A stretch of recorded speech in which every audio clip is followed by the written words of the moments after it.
ಕೃಷ್ಣವು ಬಲಜ್ಞಾನಕಾರ್ಯವು ಕೃಷ್ಣಾರಮಣ ರಾಜ್ಯದವು ಪುಷ್ಣೀತಾಂ ಮಮ ಸದ್ಬುದ್ಧಿಂ ವೃಷ್ಣಿವಾಸಿಷ್ಠ ವಂಶಜವು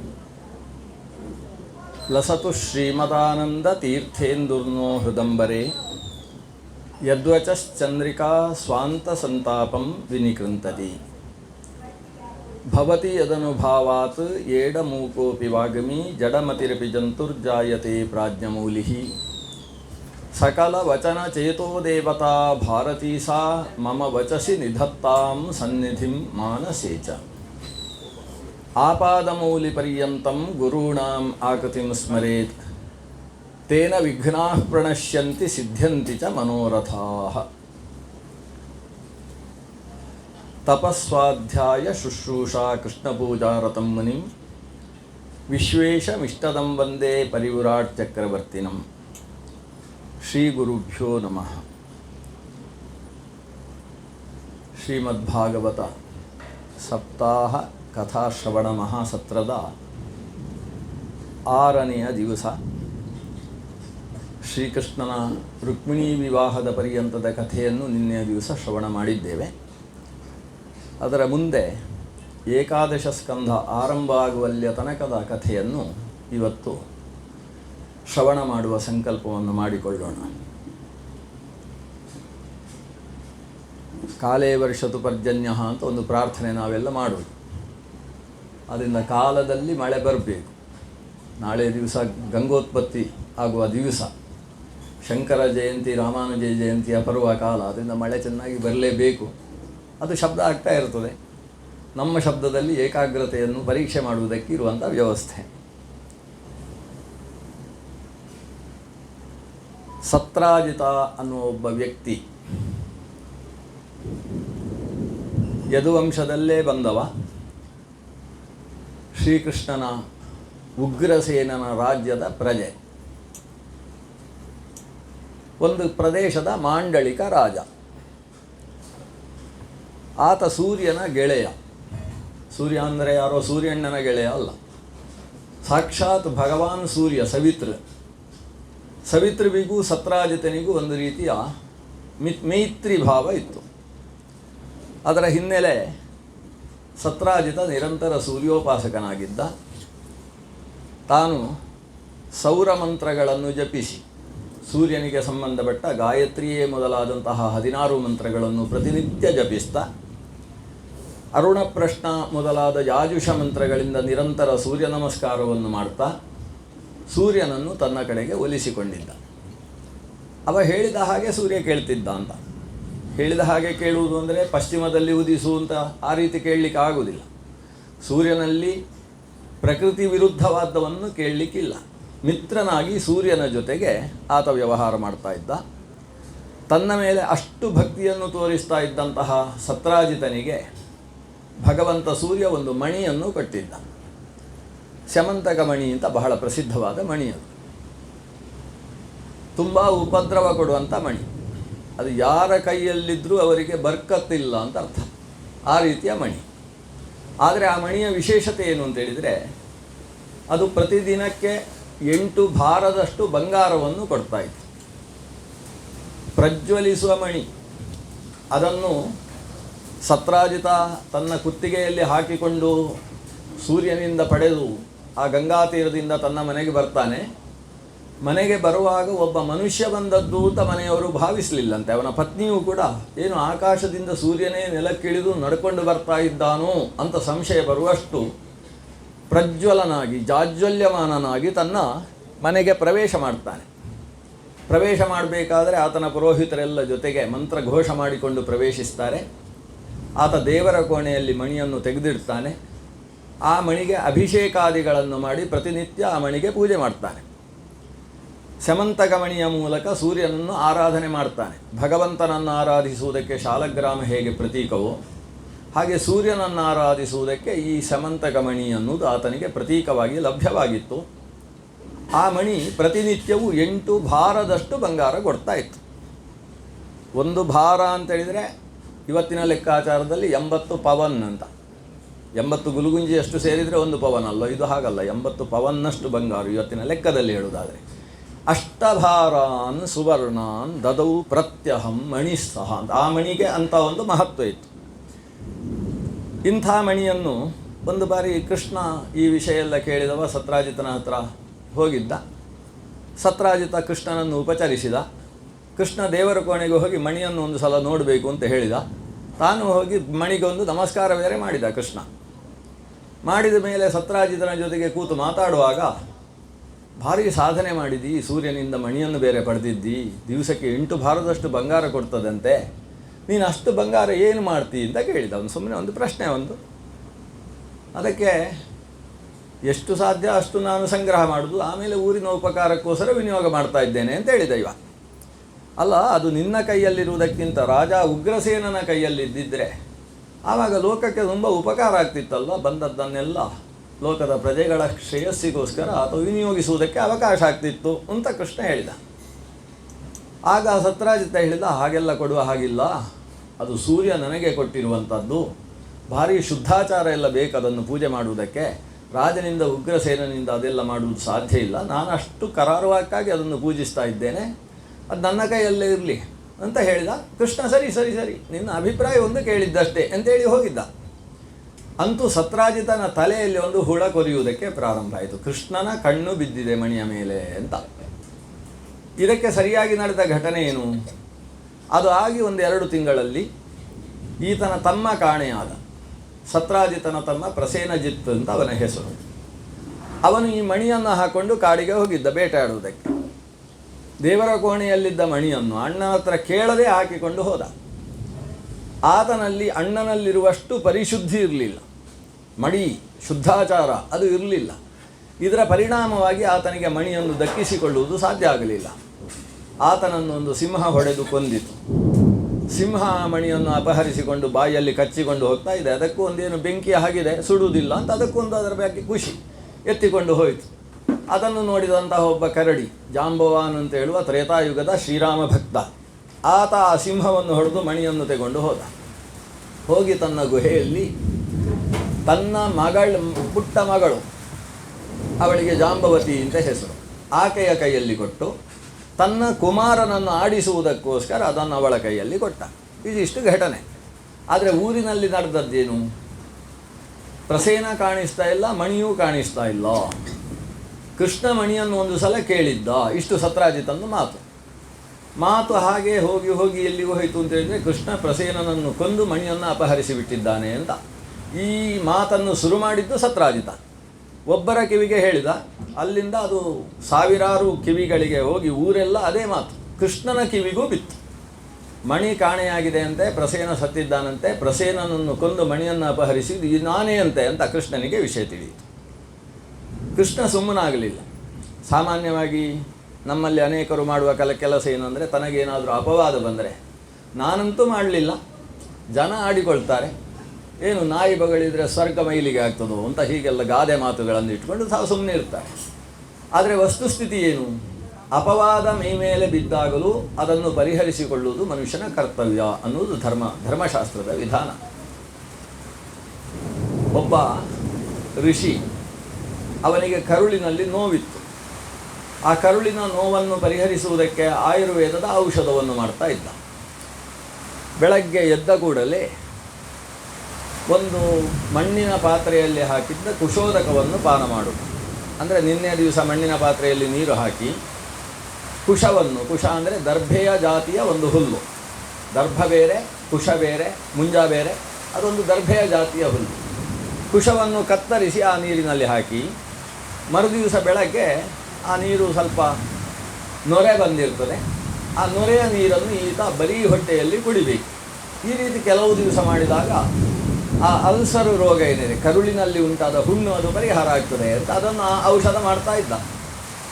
ಈ ಮಕ್ಕಳು ಏಳುವುದಕ್ಕಿಂತ ಮುಂಚೆ ಇವ ನೀರು ಕುಡಿಲಿಕ್ಕೆ ಉಂಟು. ಮಕ್ಕಳು ಮುಸುಕು ತೆಗೆದು ಹೀಗೆ ನೋಡುವಾಗ ಕೆಲವು ಸಲ ಇವನು ಕುಡಿಯುವುದು ಕಾಣಿಸ್ತದೆ.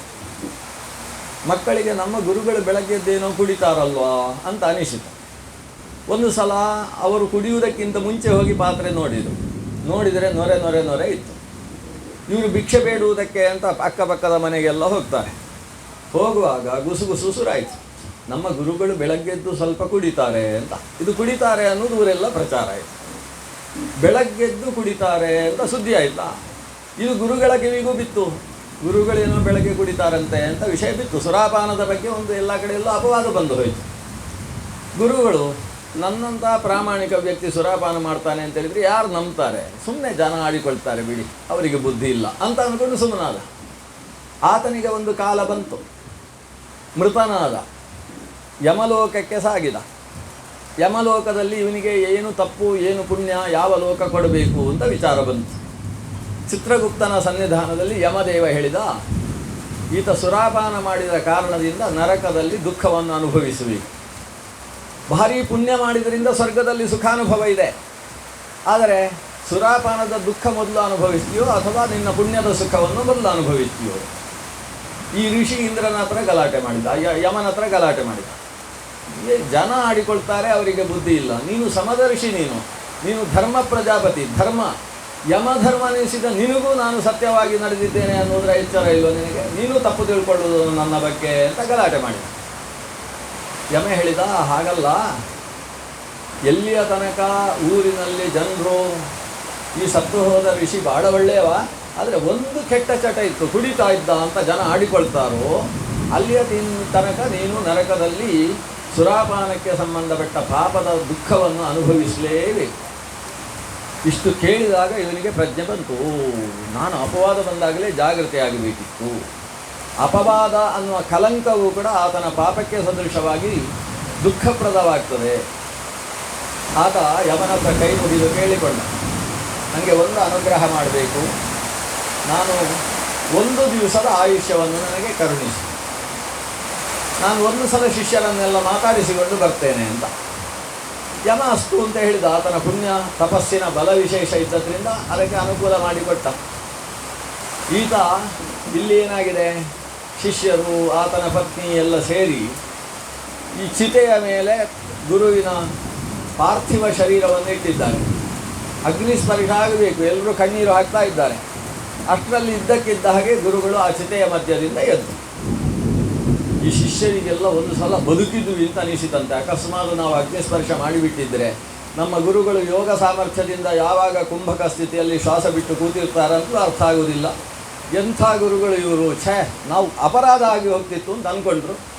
ಗುರುಗಳು ಚಿತೆಯಿಂದ ಎದ್ದು ಶಿಷ್ಯರನ್ನೆಲ್ಲ ತಲೆನೇವರಿಸಿ ಬನ್ನಿ ಅಂತ ಕರೆದು ಆಯುರ್ವೇದದ ಶ್ಲೋಕವನ್ನು ಹೇಳಿದರು. ಕುಶೋದಕದಿಂದ ಯಾವ ರೋಗ ಪರಿಹಾರ ಆಗ್ತದೆ, ಕುಶೋದಕ ಮಾಡುವ ಬಗೆಯನ್ನು ಹೇಳಿದರು. ಆ ಗಡಿಗೆಯಲ್ಲಿ ನೀರು ಹಾಕಿ ಕುಶವನ್ನು ಕತ್ತರಿಸಿ ಅದರಲ್ಲಿ ಹಾಕಿ ಮರುದಿವಸ ಬೆಳಗ್ಗೆ ಅದರಿಂದ ಬರುವ ನೊರೆಯನ್ನು ತೋರಿಸಿದರು. ಸ್ವಲ್ಪ ವಿದ್ಯಾರ್ಥಿಗಳೆಲ್ಲ ಕುಡಿಯುವುದಕ್ಕೆ ಸ್ವಲ್ಪ ಕೊಟ್ಟರು. ಇದು ಸುರೆ ಅಲ್ಲ, ಇದು ನೊರೆ ಬಂದಂತಹ ಕುಶೋದಕ ಅಂತ. ಶಿಷ್ಯರಿಗೆಲ್ಲ ಕಣ್ಣಲ್ಲಿ ಧಾರಾಕಾರ ನೀರು ಬರುವುದಕ್ಕೆ ಶುರುವಾಯಿತು. ಎಷ್ಟು ಅಪರಾಧ ಮಾಡಿದ್ದೀವಿ ನಾವು. ಗುರುಗಳು ಇಷ್ಟು ಒಳ್ಳೆಯವರು, ಅವರು ತೆಗೊಳ್ತಾ ಇದ್ದಂತಹ ಈ ಆಯುರ್ವೇದದ ಔಷಧವನ್ನು ಹೋಗಿ ಅವರು ಕುಡಿತಾರೆ ಅಂತ ನಾವು ಪ್ರಚಾರ ಮಾಡಿದ್ದೀವಲ್ವಾ ಅಂತ ಅವರಿಗೆ ಕಣ್ಣೀರು ಬಂತು.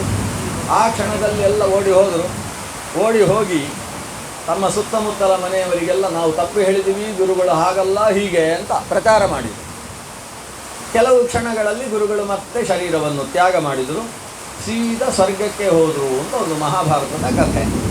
ಅಂದರೆ ಮಹಾಭಾರತದಲ್ಲಿ ಭೀಷ್ಮರು ಈ ಕಥೆಯನ್ನು ಹೇಳುವುದರ ಹಿನ್ನೆಲೆ ಏನು?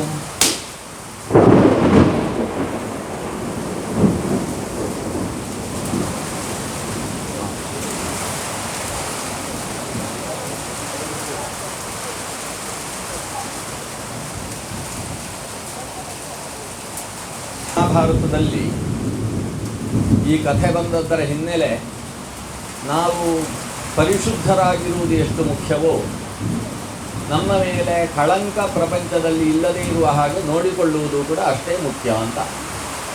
ಕೃಷ್ಣ ಸ್ವತಃ ಸೆಮಂತಕಮಣಿಯ ಕಡೆಗೆ ಕಣ್ಣು ಹಾಕಿದವ ಅಲ್ಲ. ಆದರೆ ಊರಿನ ಜನ ಹಾಗೆ ಮಾತನಾಡಿಕೊಳ್ಳುವುದಕ್ಕೆ ಪ್ರಾರಂಭಿಸಿದಾಗ ಈತ ಸತ್ಯವನ್ನು ಲೋಕಕ್ಕೆ ತಿಳಿಸಬೇಕು ಅನ್ನೋ ಉದ್ದೇಶದಿಂದ ಊರಿನ 10 ಸಮಸ್ತರನ್ನು ತನ್ನ ಜೊತೆಗೆ ಕರ್ಕೊಂಡು ತಾನು ಕಾಡಿಗೆ ಹೋದ. ಆ ಪ್ರಸೇನಜಿತ್ತು ಯಾವ ಪ್ರದೇಶಕ್ಕೆ ಹೋಗಿದ್ದಾನೆ ಆ ಪ್ರದೇಶಕ್ಕೆ ಹೋಗಿ ನೋಡಿದಾಗ ಆತನ ಶವ ಕಾಣಿಸಿತು, ಸಿಂಹ ಪರಚಿ ಕೊಂದದ್ದು ಕಾಣಿಸಿತು. ಅಲ್ಲಿಂದ ಸಿಂಹದ ಹೆಜ್ಜೆಯನ್ನು ಅನುಸರಿಸಿಕೊಂಡು ಅಲ್ಲಿಗೆ ಹೋದಾಗ ಸಿಂಹವೂ ಸತ್ತು ಬಿತ್ತು. ಅಲ್ಲಿ ಹುಡುಕಿದರೂ ಕೂಡ ಸ್ಯಮಂತಕಮಣಿ ಲಭ್ಯವಾಗಲಿಲ್ಲ. ಮತ್ತು ಆ ಸಿಂಹ ಹೇಗೆ ಸತ್ತದ್ದು ಅಂತ ನೋಡಿದರೆ ಅಲ್ಲಿಯ ಚಿಹ್ನೆಗಳನ್ನು ಗಮನಿಸಿ ಅದೊಂದು ಕರಡಿ ಕೊಂದಿದೆ ಅನ್ನುವುದನ್ನು ಅರ್ಥ ಮಾಡಿಕೊಂಡು ಆ ಕರಡಿಯ ಹೆಜ್ಜೆಯನ್ನು ಅನುಸರಿಸಿ ಹೋದರೆ ಅದೊಂದು ಗುಹೆಯ ಒಳಗೆ ಹೋಗಿ, ಗುಹೆಯ ಒಳಗೆ ಹೋದದ್ದನ್ನು ನೋಡಿ ಕೃಷ್ಣ ಹೇಳಿದ, ನೀವು ಯಾರಾದರೂ ಒಳಗೆ ಹೋಗಿ ಒಂದು ಸಲ ನೋಡಿಕೊಂಡು ಬರ್ತೀರಾ ಅಂತ ಕೇಳಿದ. ಈ ಊರಿನ ಜನ ನಮಗೆ ಹೆದರಿಕೆ ಆಗ್ತದೆ, ನಾವು ಒಳಗೆ ಹೋಗುವುದಿಲ್ಲ ಅಂತ ಹೇಳಿ, ಹಾಗಾದರೆ ನಾನೇ ಹೋಗಿ ಬರ್ತೇನೆ, ನೀವೆಲ್ಲ ಹೊರಗೆ ನಿಂತು ಕಾಯ್ತಾ ಇರಬೇಕು ಬರುವಲ್ಲ ತನಕ ಅಂತ ಹೇಳಿದ. ಸರಿ ಜಾಗೃತೆ ಅಂತ ಹೇಳಿ ಕಳಿಸಿದರು ಕೃಷ್ಣನ. ಕೃಷ್ಣ ಒಳಗೆ ಹೋದವ 27 ದಿವಸಗಳ ತನಕ ಹೊರಗೆ ಬರಲಿಲ್ಲ. ಒಳಗೆ ಹೋದವನಿಗೆ ಅಲ್ಲಿ ಒಂದು ತೊಟ್ಟಿಲಿಗೆ ಆ ಮಣಿಯನ್ನು ಕಟ್ಟಿದ್ದಾರೆ.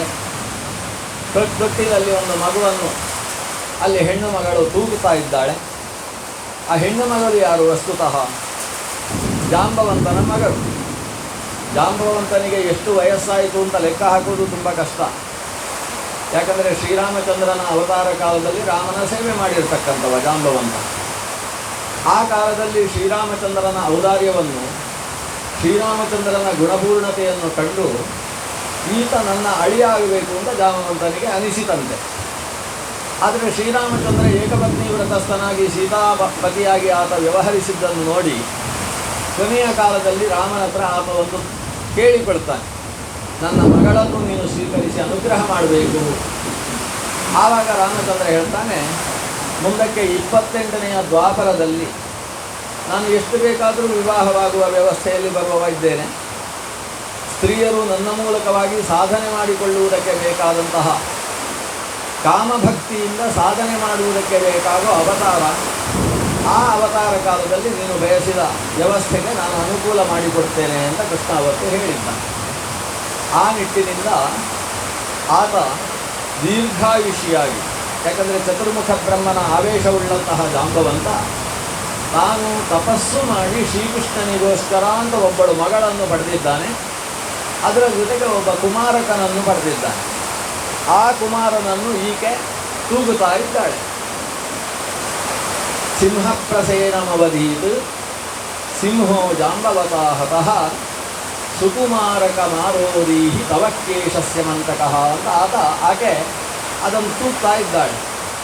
ಕೃಷ್ಣ ಅಲ್ಲಿಗೆ ಬಂದದ್ದನ್ನು ನೋಡಿ ಆಕೆ ಕಿರುಚಿದಾಗ ಜಾಂಬವಂತನಿಗೂ ಕೃಷ್ಣನಿಗೂ ಯುದ್ಧ ನಡೀತದೆ.